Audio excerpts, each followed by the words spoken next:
Hello and welcome to another episode of Things Happening Around the World under 5 minutes or less.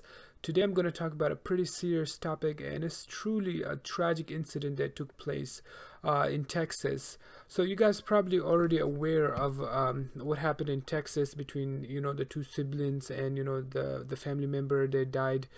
So according to the Washington Post, 6 family members shot to death in Texas after brothers formed murder-suicide pact, police said.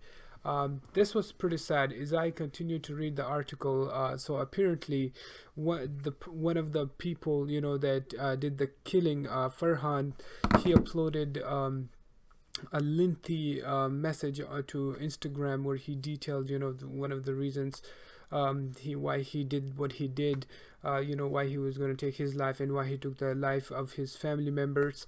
One of the reason is that he didn't want his family members to live with guilt of what he was going to do to himself and his brother. So not only they killed themselves, but they also killed their family members, and said they were facing depression and stuff, him and his brother, anxiety and etc. So it just showed. And he also talked about how easily he was able to get a gun and how he lied about about the mental part of the questions they ask.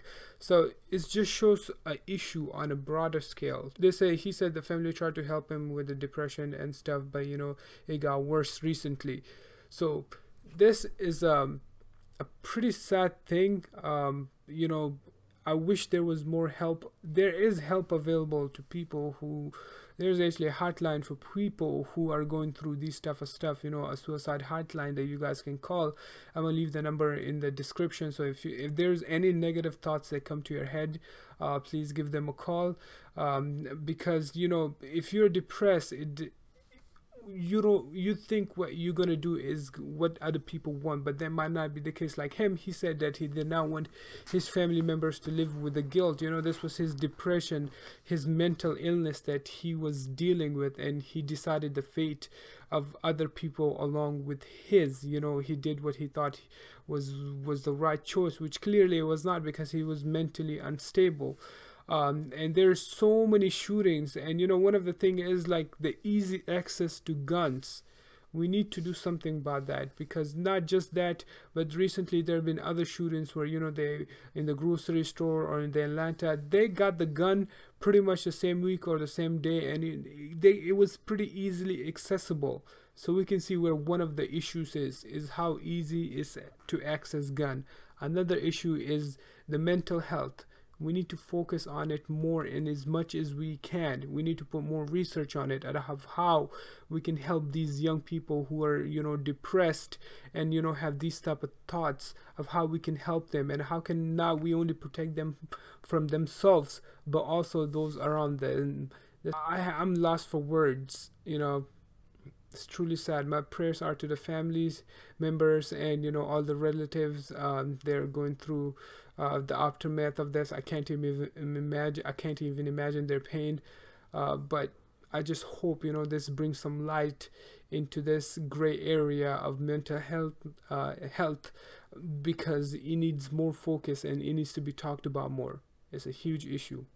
Currently we are going through a pandemic, and it's not helping the mental illness cause. For example, according to Reuters Science News, a third of COVID-19 survivors in a study of more than 230,000 mostly American patients were diagnosed with a brain or psychiatric disorder within 6 months, suggesting the pandemic could lead to a wave of mental and neurological problems, scientists says. So depression and anxiety, all of these type of stuff. You can imagine, when somebody get coronavirus, you can see, because this is an illness that some of us never seen before, and the amount of restrictions and all of that, not only the illness itself, but the amount of stress and stuff that comes with this disease, especially if you get it. The first thing is the unforeseeable future, like if you're going to get it or not, or once you get it, then you're worrying about if you're going to survive it or not. And so you can see how much impact all of those different factors can have on your mind.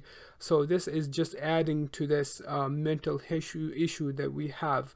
Hopefully we can find a solution for this, because it's getting out of hand. Anyways, that's enough for some depressing news.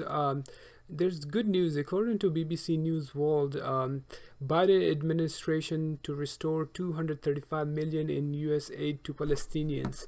We all know the type of oppression and stuff that the Palestinian people are facing currently by the hands of Israelis. So I'm so glad, you know, this aid is restored to them, because basically, you know, their land is getting snatched almost every year more and more, and they bear, you know, their places are getting bombed and stuff. They can't do much themselves. So this little aid, you know, it helps them a lot, and I'm glad it's been restored, because Trump was the one who cut it. After, you know, they didn't want to accept the deal that he wanted to make with them, because that deal was ridiculous. He was so biased, you can tell, toward the Israelis compared to the Palestinians, and that's why the Palestinians were against it. But I'm glad, you know, Biden is going back and, you know, restoring these things. Anyways, guys, these are some of the things taking place around the world. Don't forget to subscribe and tune in tomorrow for more. Till then, take care of yourselves.